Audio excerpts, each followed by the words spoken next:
Thank you. I hope everyone is well. I'm Brian Bergen, Services and Software Analyst at Cowen, and I'm pleased to be hosting the fourth quarter Global ISG Index call.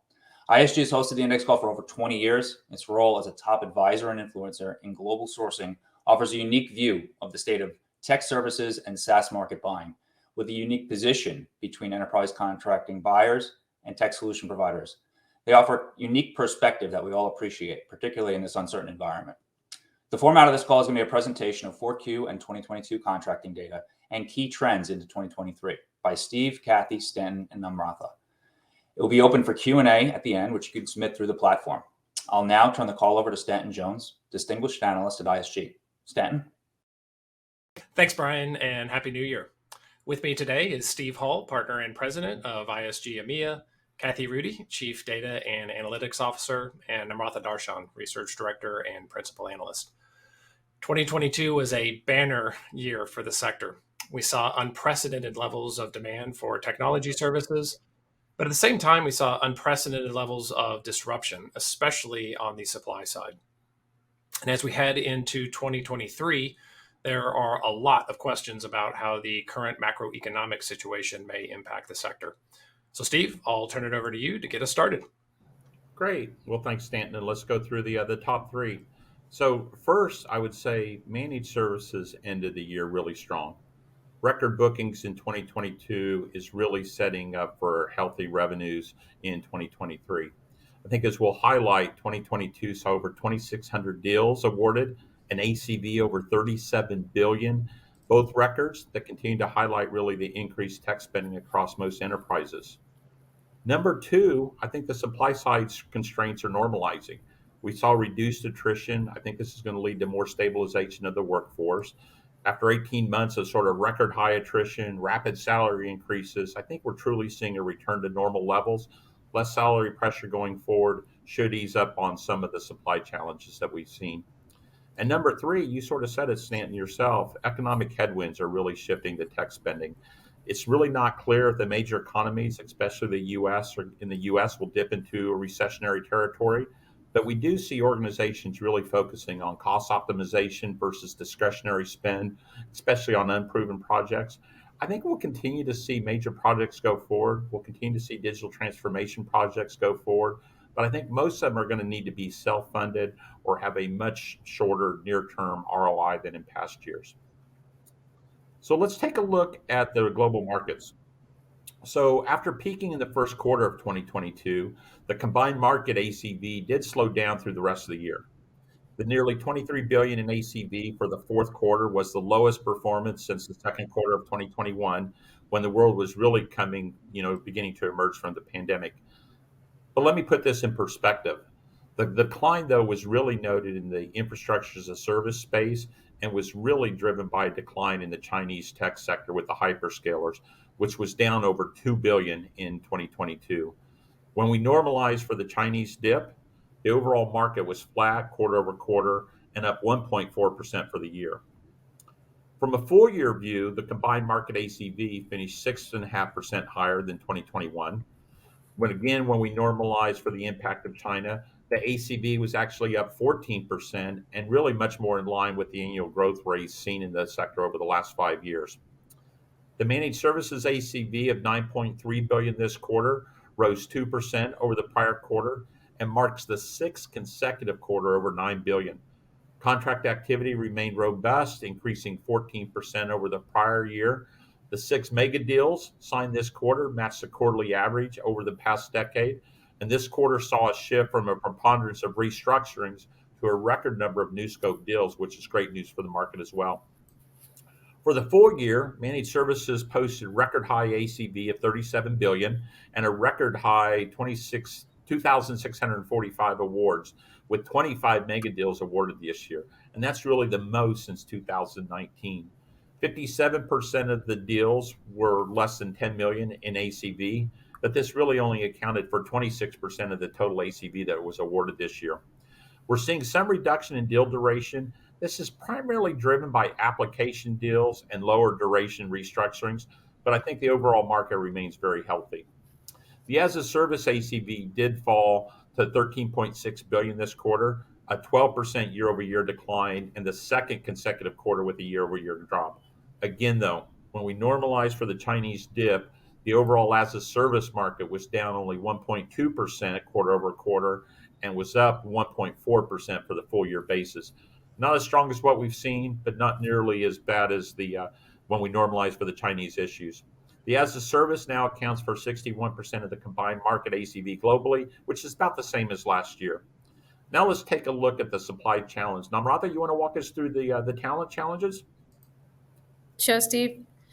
Thank you very much. As you rightly mentioned, after a few turbulent quarters, supply side constraints are starting to ease up.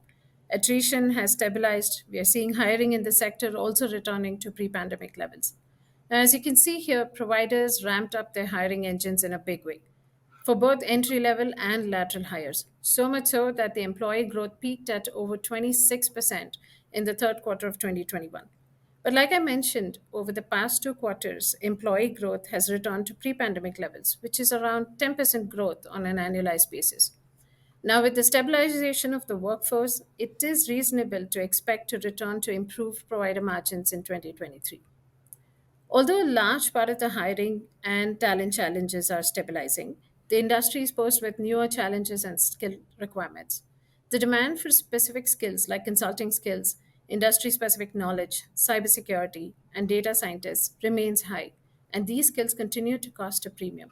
So, providers that can hire and retain talent in these areas will be well positioned to capture a share of the demand we are projecting over the next several quarters. Also, as you mentioned, the industry is moving more towards cost optimization. The new age deals demand for more optimized, in other words, value driven outcomes, which will not only have an impact on the skills that are needed, but also how they're priced. And speaking of pricing, Kathy, let me turn this over to you for an update on pricing trends. Thanks, Namratha. Again, we don't see any significant pricing changes for managed services in the fourth quarter, but we do continue to see, as Namratha laid out, increase in demand for specific technology as well as industry-specific skills, and those are commanding higher pricing. Managed services continues to see optimized pricing due to continued efficiencies driven by productivity, utilization for new joiners. They're finally really starting to deliver automation, AI, process improvements, and really less reliance on third-party subcontractors as attrition stabilizes. We are seeing some instances where providers are going out and asking for increase in pricing across the board. And what we've noticed about that is it's really for specialized deals where perhaps a provider had a larger volume of scope and has lost some of that scope over time and are feeling pressure on margin. Additionally, we've noticed if providers are delivering things that are not necessarily in their sweet spot where they have driven efficiencies into those processes, they may be looking for some relief in those areas. But the market is competitive. We do see a trend where enterprises are increasingly willing to pay more, as we've laid out, for specific industry and technical expertise that's going to drive those fast outcomes to value for them.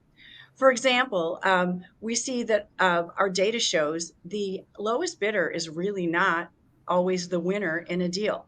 So value-driven pay awards are being awarded, and organizations are being smart.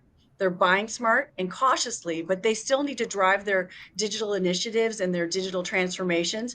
So we do still see a lot of activity in the market, which implies growth and change to driving cost optimization programs that are optimizing what they're receiving from the market versus cutting costs just for the cost cutting as it would bring. And again, there's competition. And now over to Steve to give us some insights on the global broader market. From a global broader market on the managed services side, the global ITO ACV of $25.7 billion was down 3.8% year over year, but it was still the second best year ever. The number of awards of more than 1,700 was the highest ever. And from our perspective, there were several mega deals that were pushed into Q1 that if they would have signed in 2022, the ACV, it would have beat the 2021 ACV. Americas, from a regional perspective, America was down year over year. EMEA was flat, and Asia Pac grew by 3.6%. The ITO market continued to be led by the strength of ADM. Really, applications is driving it. It was up quarter over quarter, but down 2% for the full year. Applications now account for over 60% of the total ACV awarded in 2022. The infrastructure ACV of 10.3 billion continues to be challenged. The infrastructure ACV was down 29% on a quarter over quarter basis and down 7% on a full year basis. Only Asia Pac showed any growth on the infrastructure ACV perspective. BPO, though, had an absolutely banner year. Records award, record ACV. The BPO market is truly being transformed with the industry-specific solutions, engineering really leading the charge there. The ACV was up 36%, best year ever with record-setting results in the Americas. Industry-specific BPO was up 50%, representing 30% now of the total BPO ACV. So just great numbers on the BPO side. Stan, you want to take us through the cloud and the as a service business? Sure. Thanks, Steve. So we've talked a lot about the deceleration in cloud over the past few months, and you can see that reflected in the infrastructure as a service results. IaaS generated 42 billion in ACV for the full year. That's 8% growth year over year. And that's the slowest growth since we started tracking this segment. But as Steve mentioned, a significant portion of that slowdown is really coming from the tech sector in China, which has been under tremendous pressure lately. So if you take out the impact of the big 5 Chinese hyperscalers, IaaS would be up 28%, as you can see here. However, even though annual growth is strong, quarterly IaaS growth is slowing. And you can see that reflected in the quarter over quarter growth for the big 3 US hyperscalers here. It's really becoming clear that they overhired during the pandemic, and now they're adjusting their operational expenses to fit today's macro conditions. Now, we don't see this slowdown significantly impacting service providers in the near term, mainly because enterprises have a huge backlog of applications they need to rationalize and get onto cloud. So let's move to software as a service. It's also decelerating. The 15.4 billion in ACV for the full year represents 5% growth over the prior year. And like IaaS, we can see many providers in the space adjusting their cost structure to reflect the slowdown in demand.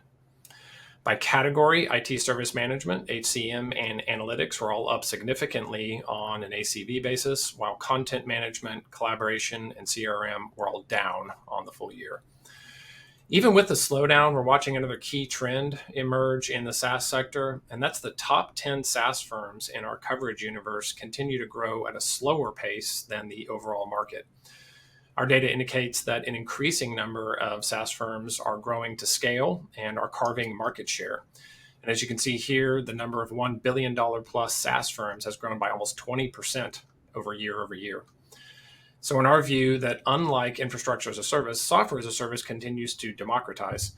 And we think this is going to create more consulting and systems integration opportunities for service providers that choose to specialize or even acquire skills in these emerging areas. Okay, so let's take a look now at our leaderboard. And as a reminder, our provider rankings are based on ACV booked on the trailing 12 months, and providers are categorized by revenue and are listed in alphabetical order. And as a reminder also, if you're interested in the regional leaderboards, you can access those at index.isg-1.com. If you haven't visited the site before, just hit the red register button when you get there. Okay, in the as a service category, Oracle joined the Big 15 segment due to a strong showing in both software as a service and infrastructure as a service over the past year. For example, it's working with Irish Bank Permanent TSB to help it transform its data center and consolidate multiple systems. And late this quarter, Microsoft struck a deal with the London Stock Exchange, part of a 10-year partnership that will migrate data from the US and UK exchanges to Microsoft's cloud. And staying in the Big 15 category, but on the managed services side, Wipro signed a number of awards, including a 5-year application managed services agreement with Mazda Motors in Europe. And in our Building 15 category, you'll now see LTI Mindtree here as it started operating as a combined entity in the fourth quarter. And we had several new entrants in the Breakthrough and Booming 15 categories. One of those is KPIT. They won a $100 million plus contract with Renault, and KPIT is deploying more than 600 engineers at the French automaker. Okay, let's now take a look at demand by region. So Kathy, over to you for an update on the Americas. Great. Much like the global combined market, ACV in the Americas combined market has slowed after peaking in the first quarter. With combined market value of $12.3 billion, the Americas market has posted 3 consecutive quarters of sequential decline. This is the first time we've seen this in the index history. The Q4 decline was led by a slow in the infrastructure as a service space and limited growth in managed services. Managed service ACV of $4.5 billion this quarter marks the 6th consecutive quarter with a similar result. New scope awards of $3.3 billion in ACV was a new record. Though managed services ACV overall remains solid, the year-on-year compares each quarter become more difficult, mainly due to the performance of quarters in 2021. For the full year, managed services ACV of $18.7 billion and more than 1,300 contracts represents new records in both spaces. After rising above the $8 billion mark for the first couple of quarters this year, as a service ACV fell to $7.9 billion. That's a 1.4% year-on-year gain, but a 2% dip quarter on quarter. ACV for the full year climbed to nearly $32 billion. That's a 21% increase, which, while lower than the annual growth rate in 2021, is keeping in line with pre-pandemic growth. And as a service now accounts for 63% of the combined market ACV in the Americas. With that, I'll turn you over to Steve to give you an update on EMEA. EMEA's combined market ACV topped $7 billion for the 6th consecutive quarter. However, the region saw growth rates fall slightly both year over year and quarter over quarter. The full year view shows stronger growth. The ACV of over $30 billion rose 11% over the prior year and really brings us back to the pre-pandemic levels of 2019. The managed services ACV of $3.4 billion this quarter broke the four quarter string of ACV above $3.5 billion. EMEA's 3% year-over-year decline was the only quarter in 2022 to fall in the red. As it did in 2021, managed services finished the year on a little bit of a weaker note. For the full year ACV of $14.9 billion really reflects a 6% increase, a high really not seen since 2011, with over 1,000 deals closed during the year, which is really a record. Now, if we take a look from a region or a country view, the EMEA market really continues to be led by the UK, DACH, and France. So managed services ACV in the UK was up 1.2% for the full year, despite a weaker second half compared to first half 2022 and the second half of 2021. DACH managed services ACV posted annual growth rates of 12%, but it was really powered by an exceptionally strong second half that was up 36% against the same period in 2021. France was flat on a year-over-year basis, but continued to deliver over $2.1 billion of ACV for the past 2 years, which is a record as well. The as-a-service ACV of $3.8 billion of the quarter continued to run of 6 consecutive quarters above $3.5 billion. However, its barely noticeable year-over-year growth of 0.5% was really the slowest growth rate since first quarter of 2015. Given that the growth in the prior quarter was 5.5%, the as-a-service business seems to be slowing down a little bit in EMEA.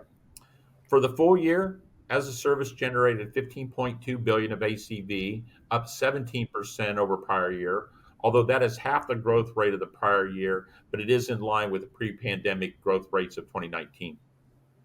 The as-a-service business now makes up 51% of the combined market ACV.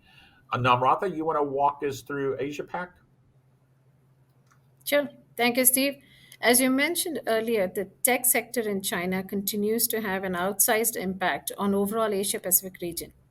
It's the primary reason for some of these double-digit declines you will see here. For the fourth quarter, combined market ACV was down over 30% year-on-year, the third straight quarterly decline of 30% or more. But if you were to take out the impact of Chinese hyperscalers, the combined market would have been up 10%. Now, turning to managed services segment, it had the second best quarter ever with ACV of $1.3 billion, which was up over 20% year on year. Almost 100 contracts were signed in the quarter, which was a record. It was also the second best quarter for new scope awards. On a full year basis in Asia Pacific, both ACV and number of deals reached new highs, with ACV up 9% for the year. Southeast Asia and India drove most of the growth in the region. ANZ also had $1 billion plus year, finished strong in the fourth quarter. Now, looking at some of the subsegments, it was the best year for financial services ACV, which now accounts for over 35% of the market. Applications had its second best year, and BPO finished strong with nearly $1 billion in ACV for the year. On that note, Stanton, over to you for industry updates. Thanks, Amrata. So as a reminder here, we're going to look at changes in demand measured by year-over-year changes in annual contract value by industry. So let's start with BFSI, the largest industry in our sector by ACV. For the full year, combined market generated over $20 billion in ACV. That's an all-time high. And as you can see here, up 13% year over year. And BFSI managed services grew by 14% year over year. And most of that growth came from the Americas. Inflation was, and unfortunately still is, a red hot topic. And historically, healthcare companies tend to do well in this environment. So for the full year, healthcare and pharma combined market generated almost $9 billion of ACV, and that was up 13% versus 2021.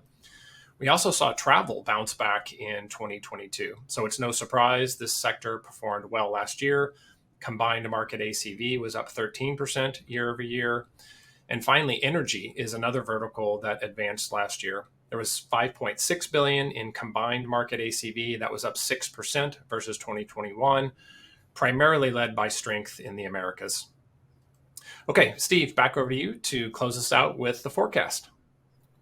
Great. Thanks, Stanton. Well, clearly with all the macroeconomic conditions, we've given the forecast a lot of thought this quarter. And we got a couple factors here. 2022 started off really hot. ACV was up across the tech sector. But as you noted, we started seeing cracks on our July call, particularly in the SaaS discretionary spend space. And those cracks have only deepened. By October, the weakness had really seeped into the infrastructure as a service market. As we said, this was partly due to China's regulatory issues, zero COVID policy, et cetera. But we did see the big three hyperscalers also begin to struggle, and their growth rate started to pull back a little bit. Managed services, on the other hand, generated 4 consecutive quarters above $9 billion in ACV. We saw records set in BPO, especially in engineering and industry specific.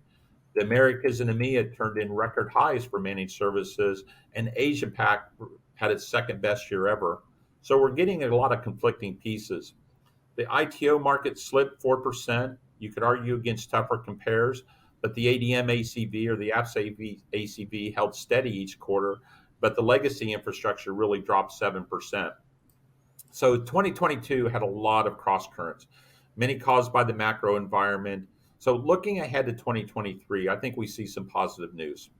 First, I think the central banks are coming to the end of their high interest rates. We're likely to see a couple more, but I think they're taking a bit of a pause, make sure that we understand what the impact is on inflation. We don't expect them to pivot, but I think the economy should recover. I think most economists right now see a path sort of from inflation from 9% to sort of 3.5% by June. That really appears to be a clearer path now. China is reopening. The US dollar is off substantially from its recent highs. Technology is the most currency exposed sector, with 60% of its revenues come from outside the US. So they are more exposed to the FX fluctuations. But again, I think the dollar is starting to stabilize. Supply chains are starting to normalize with China reopening, so that's better. Manufacturing should be in a better shape, anything on the consumer side. Enterprise spending has not really been significantly cut, and we don't really see further cuts or really improvements that's going to change their spending levels by the second half of the year. So as a service is probably the one concern. They are dealing with tech excess. They're going to go through reductions in workforce. That's going to help their margins, kind of get them profitable, but it's really got to compete with and compensate for some of the softening demands and rebalancing that we have. So given the softening demand, cost corrections that we're doing, the market technicals and forecasts, I think our forecast for the as-a-service market in 2023 is going to be 17%, which is well below the growth forecast of the past several years. As for managed services, we're really seeing a reprioritization of spend. We aren't seeing major project cancellations. We're continuing to see sort of digital transformation activities go forward, but we do see sort of a focus on cost optimization that should really provide some favorable tailwinds to the managed services market. So I think you'll see a continued trend for shorter durations of contracts. Attrition should stabilize. The labor market should stabilize. So I think given all of these factors, I think we'll see a 5% growth rate for the managed services in 2023. Now, historically, this is still in really strong territory for managed services. Last year, we were 5.7%. This year, 2023, we're projecting 5%. So I think we're still in good territory for the growth of that business. So with that, let's go to questions. We'll now open it up. Please type your question or comments on the right side of the screen. Brian, would you like to start the questions? Yeah, sure, Steve. Thank you. Thank you all for that detail. I'd say I think a more optimistic view on the services front than many would expect, given the current backdrop. I think to start, if we could just begin with maybe a high-level 2023 budget behavior question. So I'm curious if you're seeing any enterprises delay their IT budgeting cycles just amid this uncertainty. Do you think this year is any different than what you've seen in past years as it relates to that timing? And anything you would just call out there, differences by geography or industry? You want me to take that one, Stanton? Sure. Yeah. So I think in general, Brian, no. I think we see increase in tech spending, though we're seeing a reprioritization of that. As Kathy mentioned, I think cost optimization is going to be a really big play this year. And I think the cost optimization is going to look at how can we better rethink through our spend to continue to invest in the new areas that we need. So if we look at the IT sector, for example, you're likely to see probably growth in managed services, as we talked about, and a little bit of pullback on some spending in some other areas, but it's really just optimizing their costs. I think the engineering side, the industry-specific BPO side are going to continue to accelerate as we think through that space. There's just good signals, good demand from our standpoint across the board on that. From a regional standpoint, clearly Europe is in worse shape than the Americas from a broader economic standpoint. I think the energy issues, they're starting to stabilize, have caused people to make sure that they're being smart going into 2023 budgets. That being said, though, we're still seeing really strong demand across Europe. I think the U.S. is in a bit of a better shape from an energy standpoint and some of the pullback. It's interesting because we talk a lot about the layoffs that are happening in the tech sector. Those layoffs are happening, though, after almost a 400 to 600% increase in FTEs over the last 5 years. So you're talking about coming down off a really large number as we've seen this massive hiring over, 2020, 2021, even through 2022. So we're quite frankly not seeing the same signals on the demand side, and we see spending across enterprises still continuing. Okay, maybe just you're talking to a moderation in the as a service market in your forecast there. Yet your view on managed service is a bit more optimistic and stable there. Can you talk about why that might be and why that as a service weakness isn't necessarily seeping in to the managed services side just yet? Yep. You want to take that one, Stan, or you want me to continue?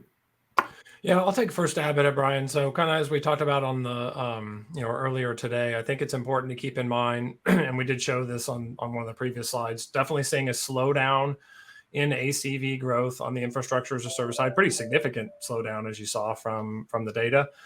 I think it's important to keep in mind and we've talked about this a lot over the past, how much the service providers and GSIs, how much of their pipelines are linked to the hyperscalers.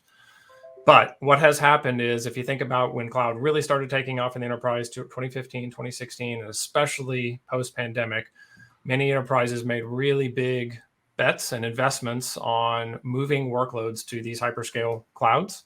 I think that drove a lot of that growth that we saw on the hyperscale side, and we would call that like a framework agreement, a commitment that over 3 years we're going to move X amount of volume to those platforms. That said, what many enterprises are now finding is because we're past sort of that easy phase of cloud, now we're in the heavy lifting phase. Now we're getting the big, heavy industry applications, mainframe. it's hard to get those applications moved. And so in our view, the GSIs and the enterprises have a mountain of applications to rationalize and get moved, and it's going to take time to get there. Is it as fast as the hyperscalers want it to go? No, it's not. And so, but there's also other reasons for a slowdown, and it's kind of specific to each hyperscaler. That's why broadly, we're not as concerned about the potential impact on the short-term slowdown on the hyperscale side as it might impact the global GSIs. Steve, I don't know if you have. Yeah, no, I think that's right, Stan. And I think, Brian, at the high level, everybody is, the infrastructure business continues to slow down. We've talked about that for a number of quarters. You saw a further decline this year. I think that's going to continue. That's being offset in the market by the high level of apps and engineering that's going forward. And those sectors are growing much faster than what the infrastructure is declining. And that's part of why our forecast is a little lower, even though we see good demand, because we know that's going to continue to come down.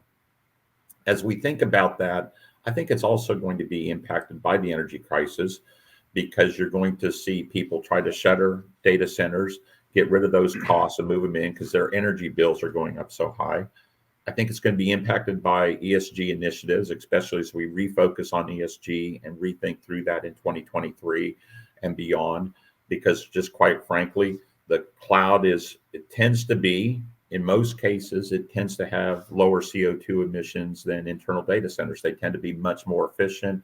You can control your workloads much better.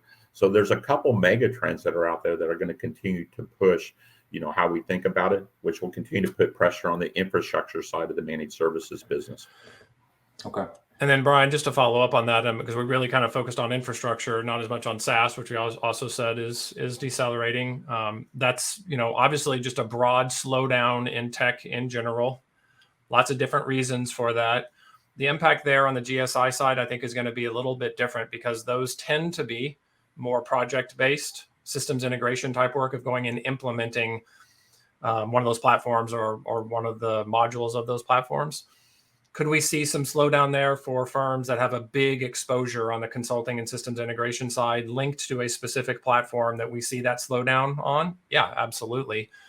But then it's very much of a cross-current market, as a lot of what Steve talked about. We saw some real winners this year on the SaaS side, IT service management, HCM, which you cover, analytics, but we also saw some decline. So I think it very much depends on the SaaS side, on the unique platform, and the degree to which the GSI has made a bet, either through M&A or hiring, on that particular platform and space. So I think it's going to be a mixed message this year.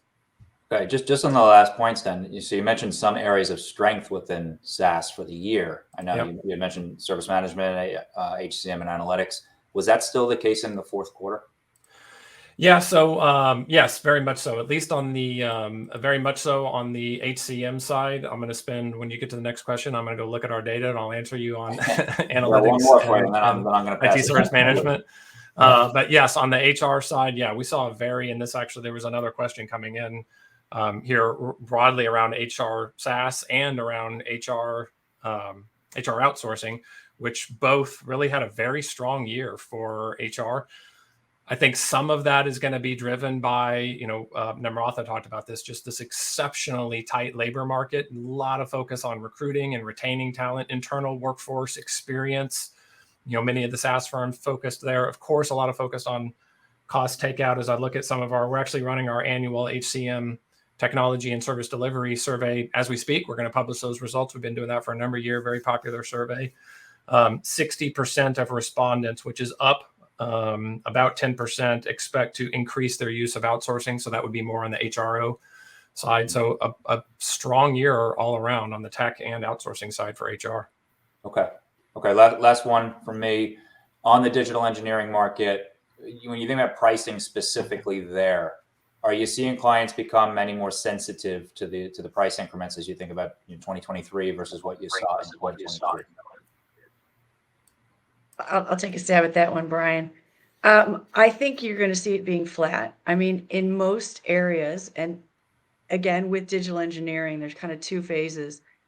One is very specific to if the engineering is a specific product or service that they're building out for the external market versus digitizing some internal services. And those skills are typically software engineering skills.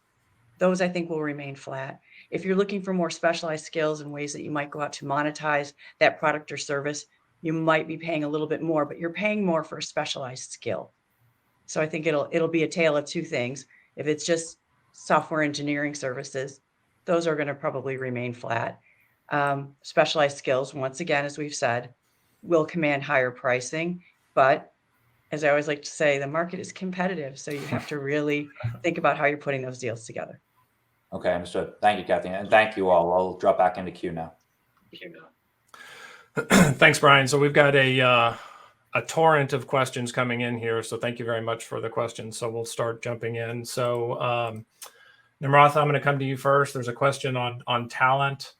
What does the talent landscape look like in 2023? And is the worst behind us? As you've covered a lot in 2020, the massive challenges the industry's faced around attrition, but then what we also saw happening with hiring, as you saw. So what's your perspective on that question?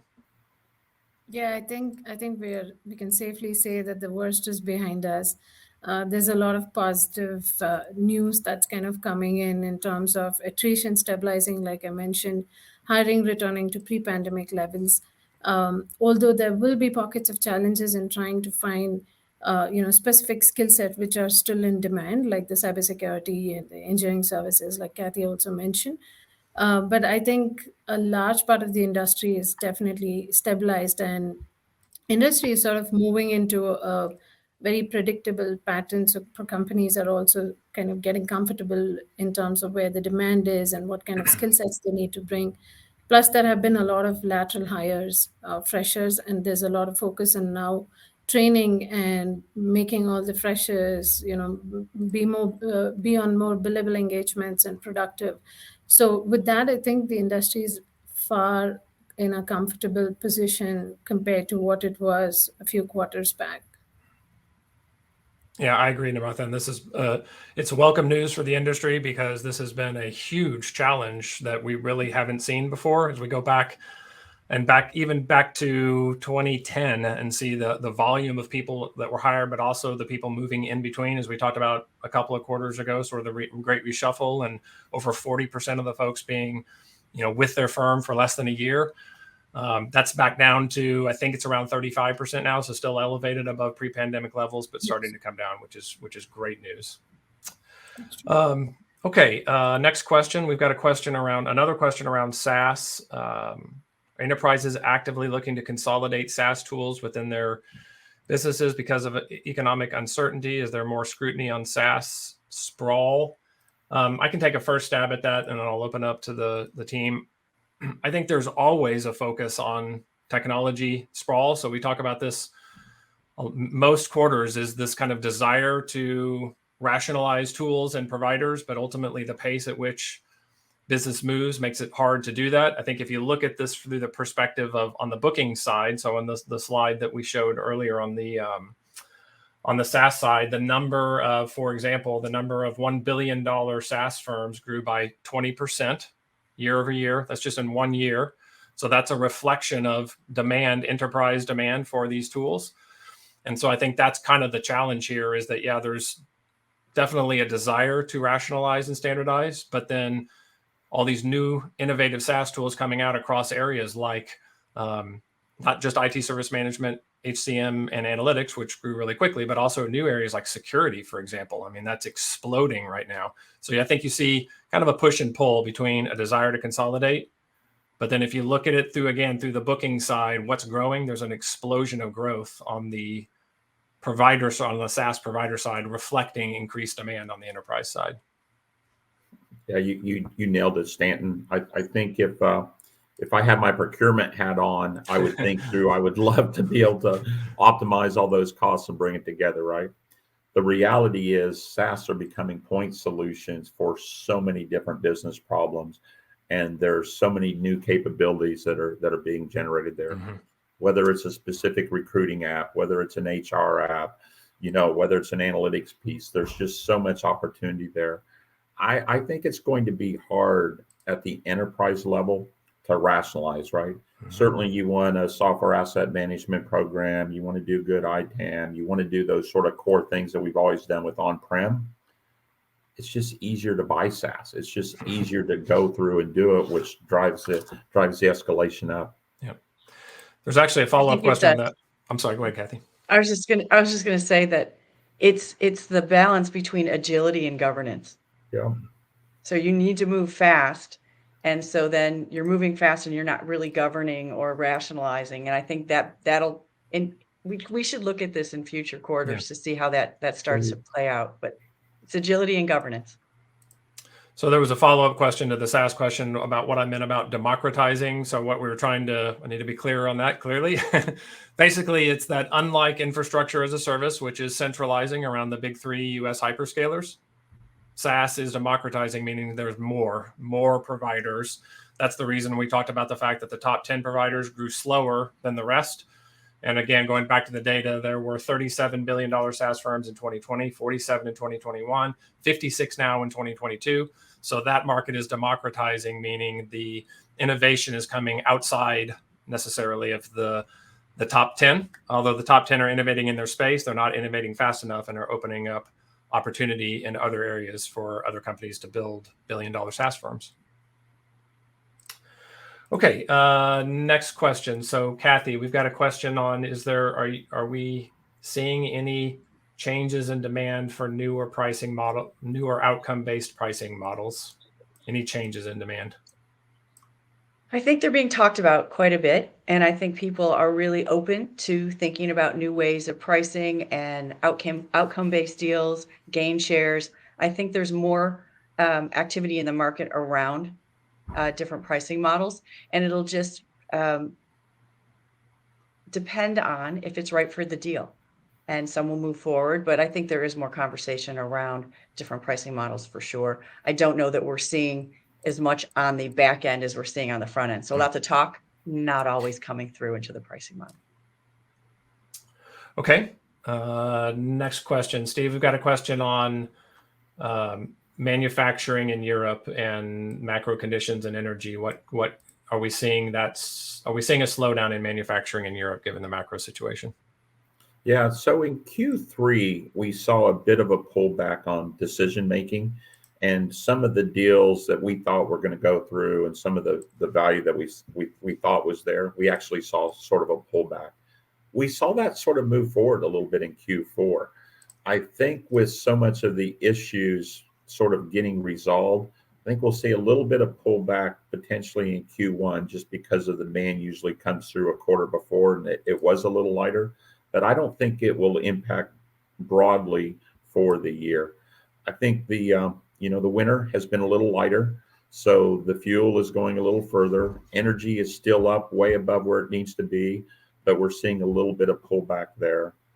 Clearly the big unknown still for Europe is what happens with Ukraine, and that situation really has to get resolved. The longer that goes, the more concern we would have for manufacturing and energy. I think, I saw this morning, I think the CPI dropped. I think 0.1% this morning. So consumer goods should start recovering a little bit there. Certainly manufacturing, especially across Germany, is driven by spend in China, driven by spend in the US, other parts of the world. So exports there. I think we'll see that a little bit down, but I think we'll see that kind of come back a little bit. And I think overall for the spend, manufacturing has massive transformation that they have to go through.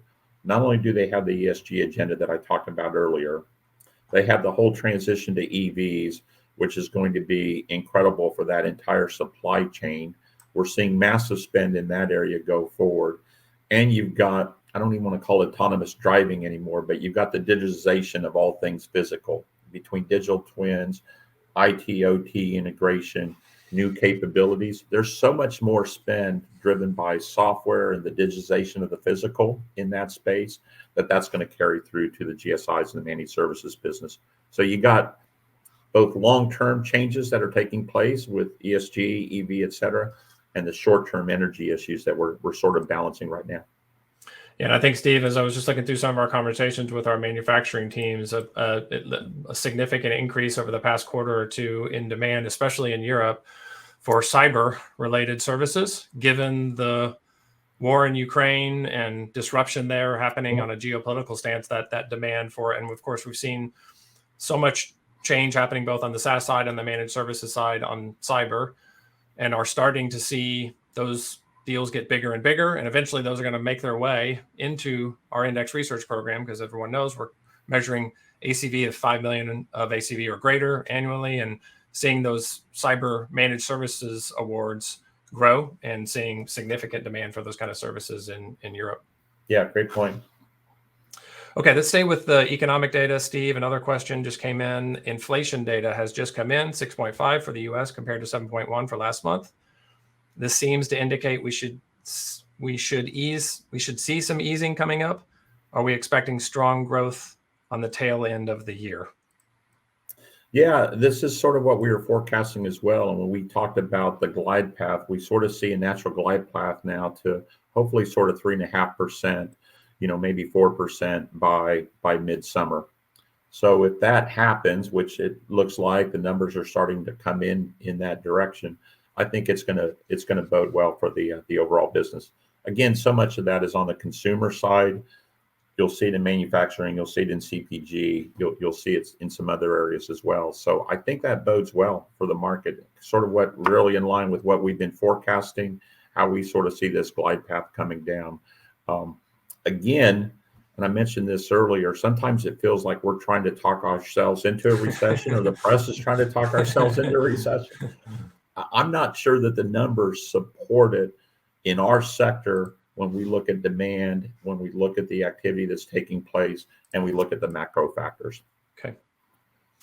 Namratha, I'm going to come to you next. We've got a question on nearshore. How do you see nearshore's relevance to the U.S. market changing?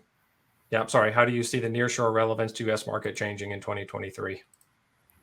Sure. I think we did touch upon this topic of nearshore the last quarter as well. We do see, at least from the last quarter, we did see the growth. We said that, for BCP reasons, and of course, talent was a big issue at that point. So people were casting a wider net to tap into the talent, and nearshore certainly was one of the key aspects that influenced. So that I think was kind of picking up, and we will continue to see that trend. There is still a high interest in growing some of the nearshore centers, also to increase, the presence in the same time zone, to increase definitely the talent pool that they can actually attract.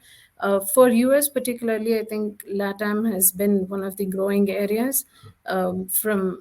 I personally track one of the markets, which is the contact center, and I know that LATAM, for example, is a huge investment area where a lot of the call centers are actually being opened up over there to cater to the US market. So at least from that perspective, like voice, if I have to take an example, nearshore is certainly picking up. But for all the other reasons that I stated, like the BCP, the talent, some of the specialized skills, which we will continue to say that it is going to be a challenge in getting those specialized skills. For those reasons, I think it'll continue to pick up. There is a demand. Yeah, and kind of related to that, I don't know what the rest of the team thinks about this, but from my perspective, we were kind of in the middle part of 2022 at the peak of demand and inquiry and interest around building captive centers, in response to the attrition challenges that the industry, and from my perspective, that has dropped off pretty significantly in terms of enterprises asking ISG for advice, guidance, and input about building out a captive center. I don't know if you all have seen the same thing. Yeah, I think it's sector related and geography related, Stan.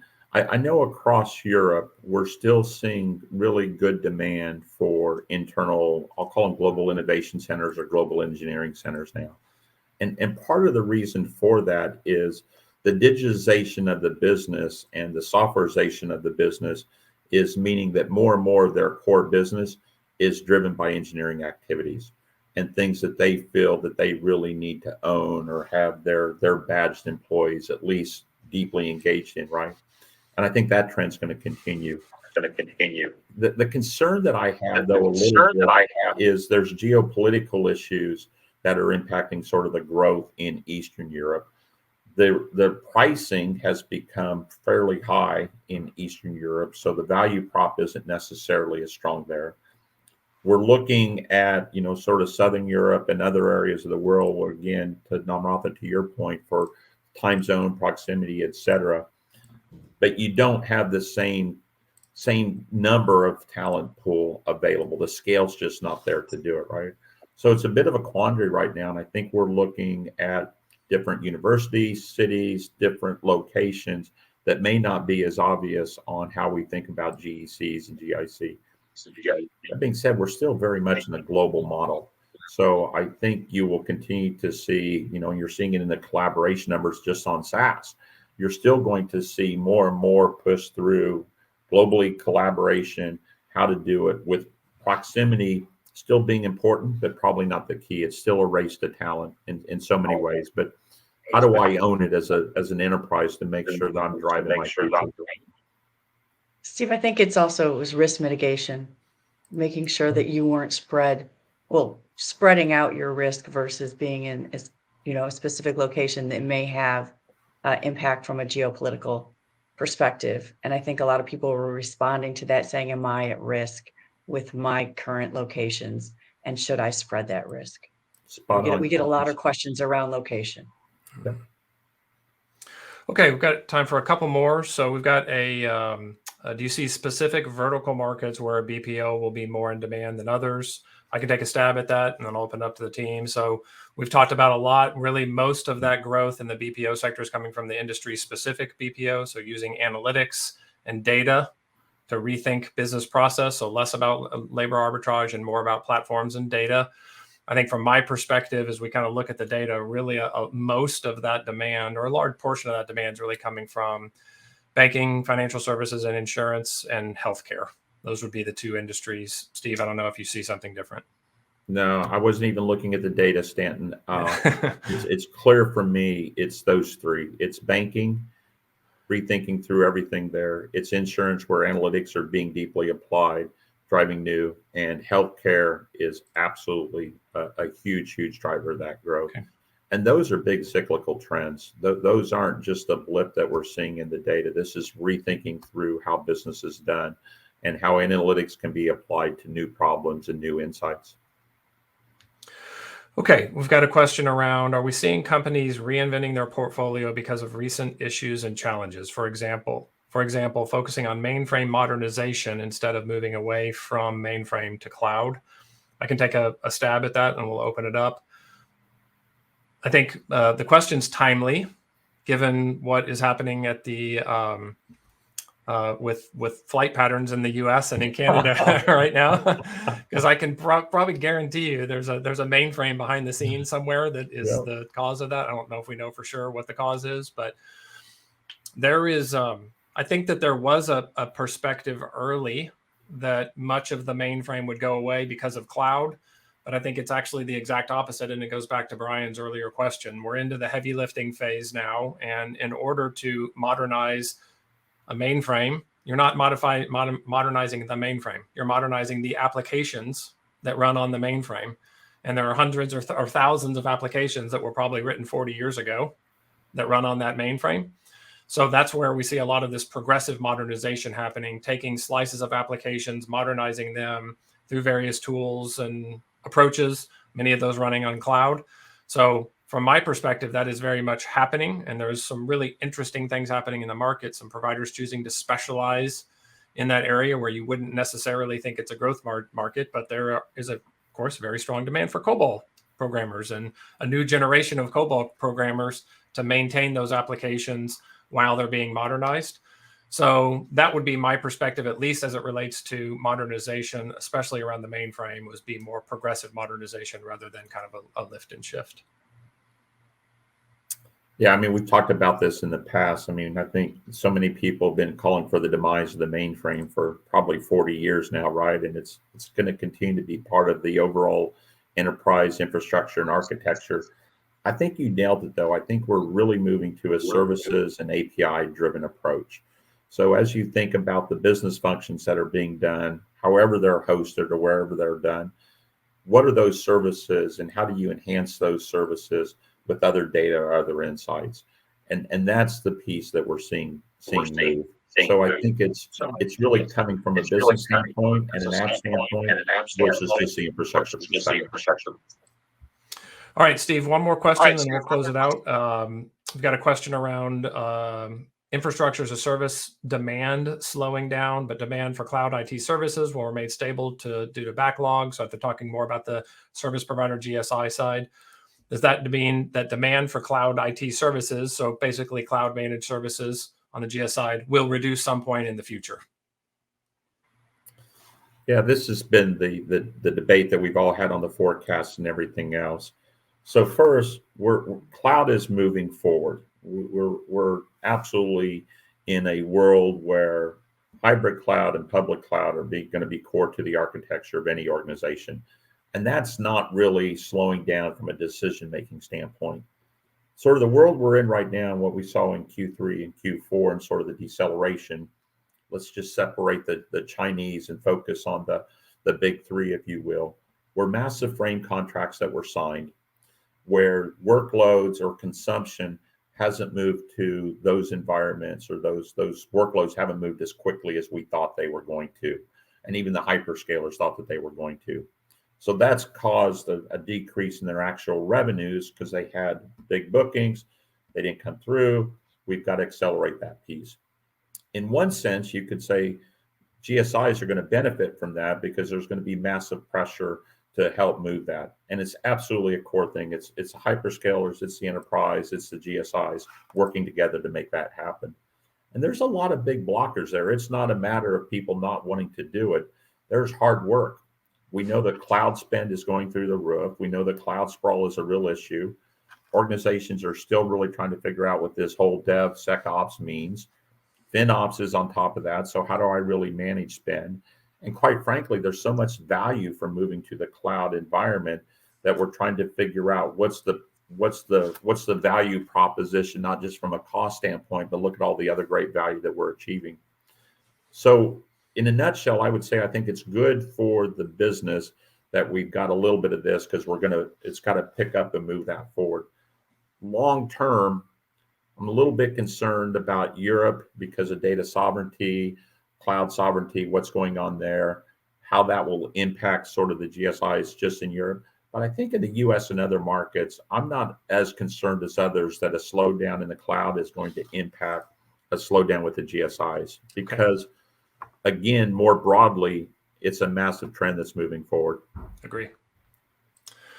Okay, we are right at the hour. Perfect timing. A huge thank you to Brian and the entire Cowen team for hosting the call today.